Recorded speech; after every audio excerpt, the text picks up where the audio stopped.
Hey, it's Jennifer Jones. Friends call me JJ. This platform is designed for a new leader that wants to become a great leader in the modern workplace. Over the last 15 years, I've learned valuable lessons that I want to share with you to get you there ASAP. When the leader gets better, we all get better. It's Monday again. Welcome to the Virtual Leadership Coffee Chat. If you don't already have it, go grab that cup of coffee, maybe that cup of tea.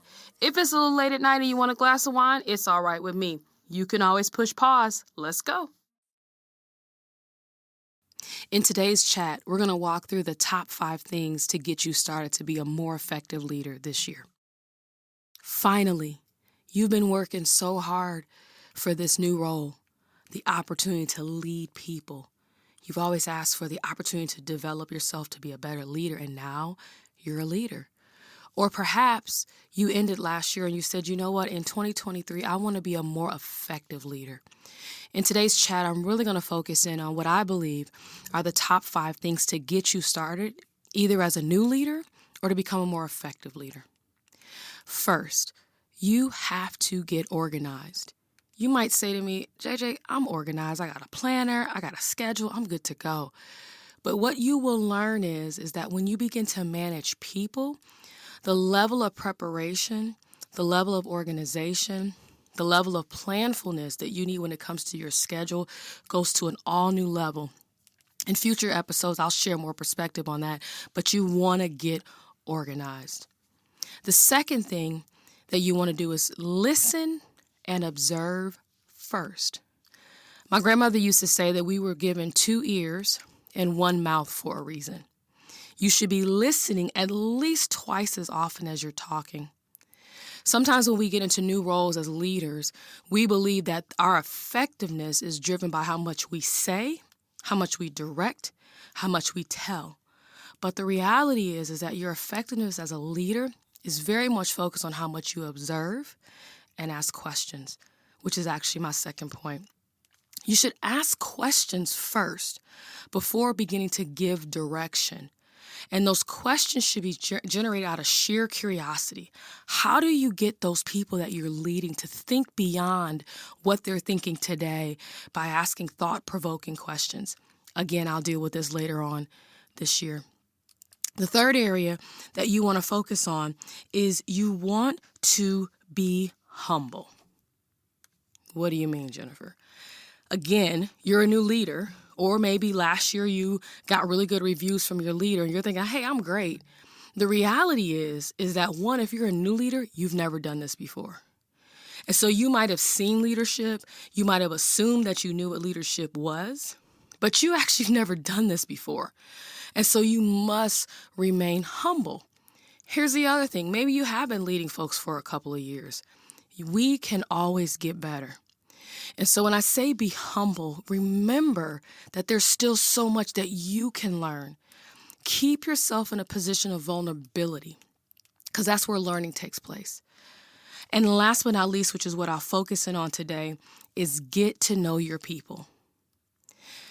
What do you mean by that, JJ? I talk to these people every day. I hang out with them. I know how many kids they have or whatever. No, get to know them and what motivates them.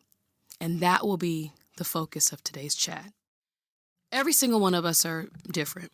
We are all individuals. I think one of the biggest mistakes I made as a new leader is that I just assumed that everybody was like me. Funny, right?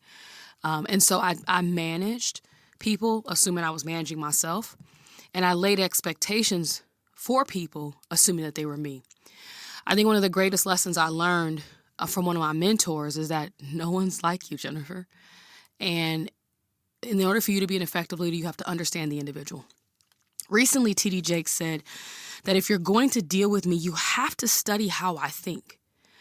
And that's somewhat difficult, right? Because many of you might say, well, I know them. I interviewed them. I know their family. I know what they're working on. I talk to them once a week. But I think one of the things that we struggle with often is really understanding how people think.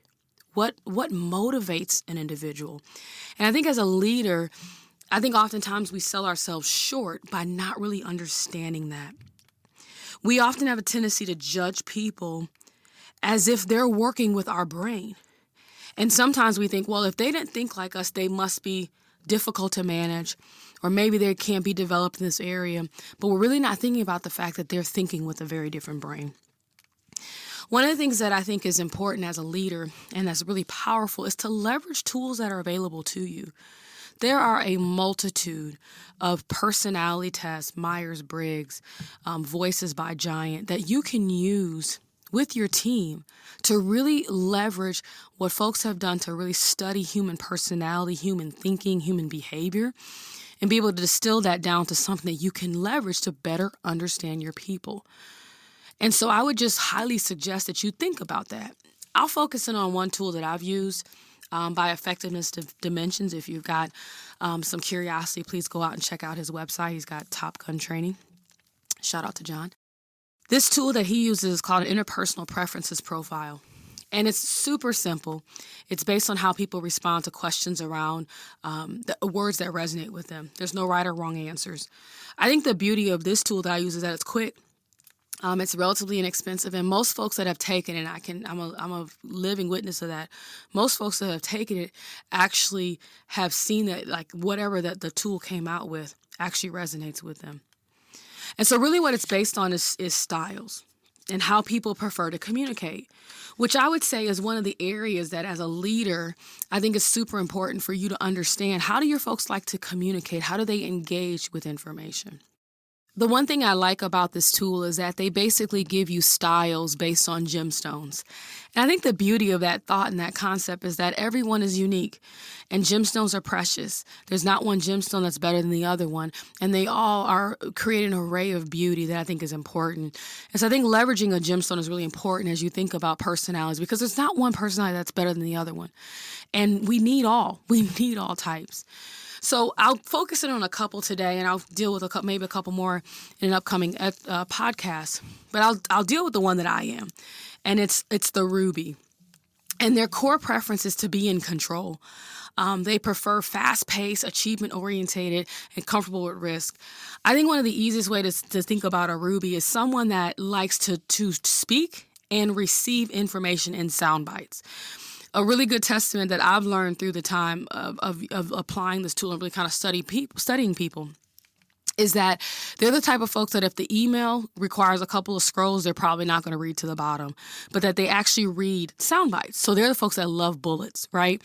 They also the type of folks that actually want to get direction for a project or a task and be sent on their way. Not a lot of micromanaging. Don't overwhelm me with information. Just give me what I need to get done so I can check it off my list. Very decisive, tend to make decisions very quickly, result-oriented, and has a sense of urgency, right? However, sometimes that personality can come off a little bit abrasive and a little bit blunt because they lack the patience, and I can say that with conviction, lack the patience to sit through all the details. I mean, you can see how I said sit through all the details. They lack the patience to really get into the information. They just want to go get the work done and get it checked off their list. Another style I want to focus on is the Emerald style. I think it's going to be important as I illustrate an example of my own leadership style. That style really likes to deeply analyze a situation. Now, they are the type of individuals that will get an email that might require a couple of scrolls, and they are likely to read to the bottom. They're the type of folks that like to show up to a meeting and know what's on the agenda. They love you if you've given them a pre-read and if you've given them time to really sit over the information before they show up. They're also the type that if they show up to the meeting and they did not get that information in advance, they're not necessarily going to be prepared to make a decision in that moment. They are highly conscientious, very logical, make decisions based on facts, very detail-oriented. However, sometimes folks might see them as indecisive, mainly folks like Rubies, like, come on, just make a decision. Or they might be seen as overly cautious because they want to know all the information before making that decision. So let me walk you through a time where this dynamic between a Ruby and an Emerald really reared its head, right, for me as a leader. And I want to showcase the importance of knowing your people. So as I stated, I'm a Ruby. Right? If you look at my inbox, I aim for inbox 0. Like if I, in the week, and I have more than 2 emails in my inbox, I might need to be committed. I also am the type of person that like to just get things checked off the list. I don't like a lot of details. And so that's just how I'm wired, right? I had the fortunate opportunity of leading an Emerald. And I had taken my team through this interpersonal profile. So we had begun to learn about each other and our styles. So she was an emerald, extremely conscientious. She managed all of our trade show booths and all of our events that we did with customers. So her role and her conscientiousness was really critical for a very solid customer experience. Well, anyways, I had, in a meeting, typical one-on-one, I had asked her to go do something. I believe it might have been a trade show booth. Let's just go with that. And in typical Ruby fashion, I gave her bullets. Hey, go do 1, 2, 3, 4, and I sent her on her way. So you have to remember that I'm her leader. And in that scenario, she walked away with the limited information I gave her and went on to conquer the project. A week went by, and she came back, and it was clear that what was in my head was not translating into the work that she was doing, and we kept missing each other, right? Fast forward again, I gave her yet another list of here's what I want you to go get done. Again, speaking in bullet points, go send her on her way. Week later, she comes back. We're still off. Now, here is the greatest gift she gave me. Managerial courage, meaning the ability to say with courage, hey, I have a problem, help me out, to her manager. She said to me, JJ, I'm an emerald. I need more information. I don't know what you want from me. And in that moment, I realized I had been leading her and guiding her, assuming she was a ruby, when in fact she was an emerald. And I was dissatisfied with the product because as a leader, I wasn't meeting her where she was at. And so this is the power of getting to know your people. And I would highly suggest you to go and seek out some type of tool. There's a number of tools out there. You can set up a session with me and I'm happy to walk you through some options. There's a number of tools out there that you can leverage to get to know your people. But before you begin to lead someone, you have to get to know them. And I would just challenge you to dive deeper into that. Next week, I'll give you one more example of a third personality type called a sapphire. And this individual is what I would like to call my social butterfly. They know everyone's children's names. They love to celebrate what happened over the weekend. And if you don't meet them where they're at, they will feel alienated. But I'll give you more of that next week. Have a great week, all.